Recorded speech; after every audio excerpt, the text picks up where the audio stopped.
किसी भी कार्य को करने की तिथि और मुहूर्त को देखा जाता है, ताकि जो कार्य हम करने जा रहे हैं वो बिना किसी विघ्न बाधा के पूरा हो जाए, उस कार्य में हमें सफलता मिले। मुहूर्त में तिथियों का विशेष महत्व होता है। किसी कार्य को करने से पहले तिथि को देख लेने से होने वाले कार्य की शुभता और सफलता की संभावनाएं बढ़ जाती हैं। सनातन धर्म में तिथियों का निर्धारण चंद्रमा की गति पर आधारित होता है, तभी इसे चंद्रमास कहा जाता है। पूरे साल को महीनों में और महीनों को तिथियों में बांटा गया है।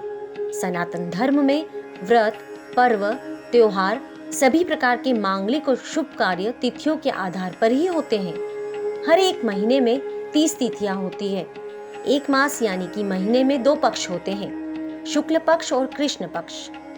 इन 30 तिथियों में 15 शुक्ल पक्ष की और 15 कृष्ण पक्ष की तिथियां होती हैं। शुक्ल पक्ष का अंतिम दिन, जिस दिन चंद्रमा पूर्ण रूप से दिखाई देता है, उसे पूर्णमासी यानी कि पूर्णिमा तिथि कहा जाता है। इसी प्रकार कृष्ण पक्ष का अंतिम दिन, जिस दिन चंद्रमा दिखाई नहीं देता है, वो तिथि अमावस्या तिथि कहलाई जाती है। इन 30 तिथियों को 5 भागों में बांटा गया है: नंदा, भद्रा, जया, रिक्ता और पूर्णा। इन 5 तिथियों के अलावा एक तिथि और होती है, वो शून्य तिथि कहलाती है। अगर इन तिथियों में इन्हीं से संबंधित कार्य किए जाएं, तो उसके सफल होने की संभावना ज्यादा बढ़ जाती है। इसके साथ ही इन तिथियों को कुछ ऐसे भी काम है जिनको करने से बचना चाहिए, क्योंकि ऐसा करने से हानि की संभावना भी बढ़ जाती है। आइए अब आपको अलग अलग तिथियों के बारे में पूर्ण जानकारी देते हैं। प्रत्येक माह में दोनों ही पक्षों की यानी शुक्ल पक्ष और कृष्ण पक्ष की प्रतिपदा, जिसे एकम भी कहा जाता है, षष्ठी और एकादशी यानी 11 नंदा तिथि कहलाती है।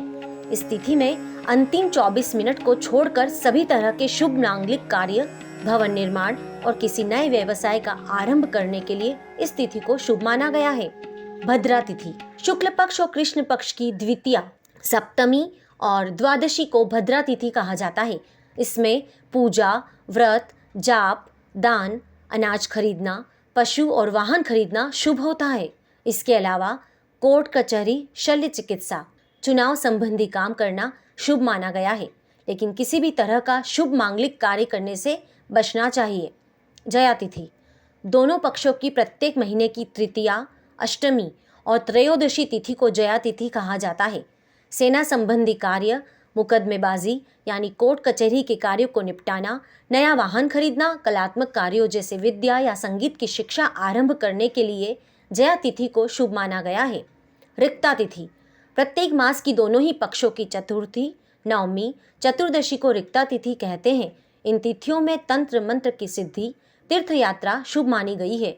इस तिथि में किसी भी तरह के शुभ मांगलिक कार्यों को करने से बचना चाहिए, जैसे गृह प्रवेश, कोई नया काम करना वर्जित है।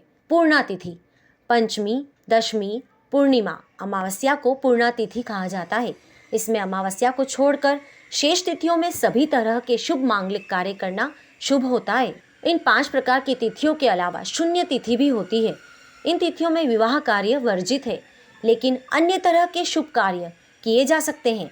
शून्य तिथियों में चैत्र कृष्ण अष्टमी, वैशाख कृष्ण नवमी, ज्येष्ठ कृष्ण चतुर्दशी, ज्येष्ठ शुक्ल त्रयोदशी, आषाढ़ कृष्ण षष्ठी, श्रावण कृष्ण द्वितीया और तृतीया, भाद्रपद कृष्ण प्रतिपदा एवं द्वितीया, आश्विन कृष्ण दशमी और एकादशी, कार्तिक कृष्ण पंचमी एवं शुक्ल चतुर्दशी, मार्गशीर्ष कृष्ण सप्तमी और अष्टमी, पौष कृष्ण चतुर्थी एवं पंचमी, माघ कृष्ण पंचमी और माघ शुक्ल तृतीया तिथि आती है।